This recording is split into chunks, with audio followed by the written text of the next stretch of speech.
Good evening, YouTube. This is Dave with Wildersport Outdoors and Dave's Workshop. Today, we're doing an unboxing. I know you've seen tons and tons of unboxing videos, and if you've seen me, you might think this is a little out of character. I'm going to call this section Fat Man Walking. If you've seen me, you know I'm considerably overweight, and I'm trying to do something about that. One of the areas that I found in my life where I actually can lose weight pretty well is with a paleo lifestyle. We've trying to go with a paleo diet as much as we can, and with outdoor activities, particularly camping and getting in as much hiking as we can. I'm not anywhere in the shape that I used to be. I'm certainly not going to hike down the Grand Canyon anytime soon. But I can do, walk-in sites and do short backpacking trips of a couple of miles or so. And to that end, I need to keep my weight down on my pack, not just my gut. I have a white gas backpacking stove that's literally over a quarter of a century old. It's an early edition MSR Whisper Light. It's a great stove, but it's heavy. I have a super light Coleman, I think it's called an Exponent F1. I don't know. It's a micro ultralight titanium based canister stove that uses isobutane. The stove itself is super light. The fuel is a problem. And aside from beach camping, everywhere I go has tons and tons and tons of burnable fuel. Lots of sticks, lots of twigs, lots of pine cones, leaves, things of that nature. To the end, I decided I want to try a wood gasifier backpacking stove.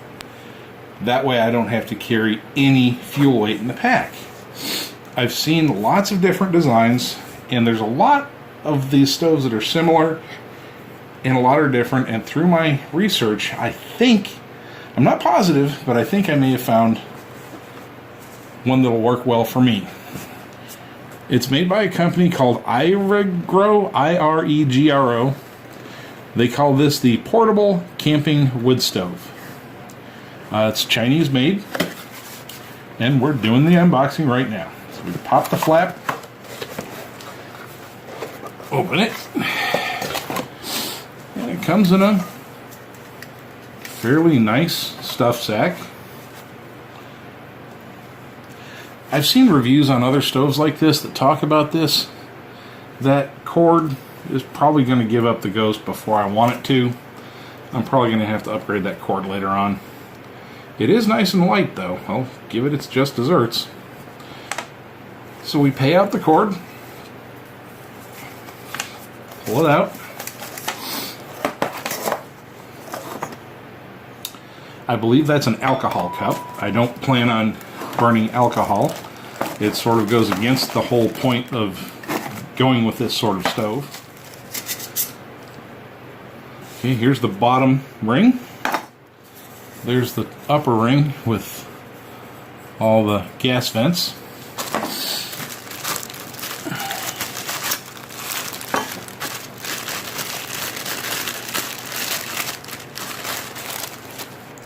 And here's the top piece. You notice this top piece, unlike a lot of others where it goes all the way across, this has a slot.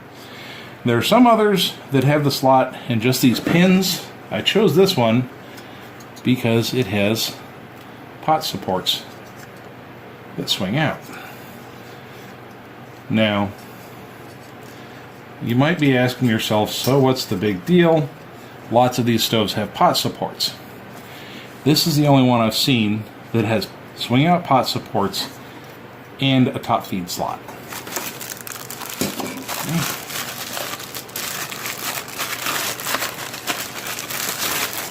There's your wood support cup. And to assemble, drop it in like that, set it in like that, like so. Wood goes in. Now, I've done the reading. My concept, I believe, is solid, which is a gasifier burns from the top down, not the bottom up like a normal campfire. So, the idea, these vents in the bottom go up around here. There's that wall that's actually a double wall, and the air travels up inside between these pieces. As it travels up, the fire in here superheats the air, accelerates it. As it comes out here, it reignites the wood gases that are escaping as it burns and creates a very hot, very efficient secondary combustion. In theory, when you're done with the wood, when it burns all the way down, it should leave nothing but a little bit of ash.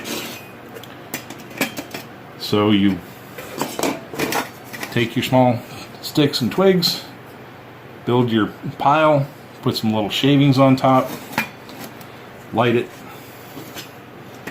cap it, wait for the gasifier effect to begin, put your pot on the support, and do your cooking.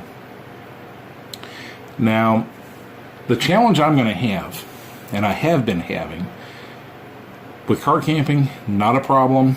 You know, you bring a big cooler in with your fresh meats and things of that nature, your vegetables. With backpacking, pretty much everything is dehydrated. Now, aside from jerky, I have not figured out how to dehydrate proteins. Vegetables aren't a problem, proteins are a problem. I'm looking for a solution to that, and I'll keep posting on that as soon as I figure it out. We have an older Walmart-sourced American Harvest dehydrator that we're going to put back to use, and well, we're going to start putting one foot after the other. I don't know how well we're going to do, but you're going to come along for the trip. So hopefully you'll enjoy it. And to be honest with you, I'm hoping that there are other people like me, men like me. Sorry, ladies, I have to come from a male perspective. And I'm just hoping that I can inspire other men like me who are not super young and not super skinny anymore. Don't give up on your dreams. Don't give up on your passions. You know, work for it. Work, you know, find a way. You know, you work for a living, you work for your career, you work to support your family. You know what? You need to work for yourself for a little bit. When you're healthier, when you're happier, your family's going to be happier, your family will be inspired to be healthier.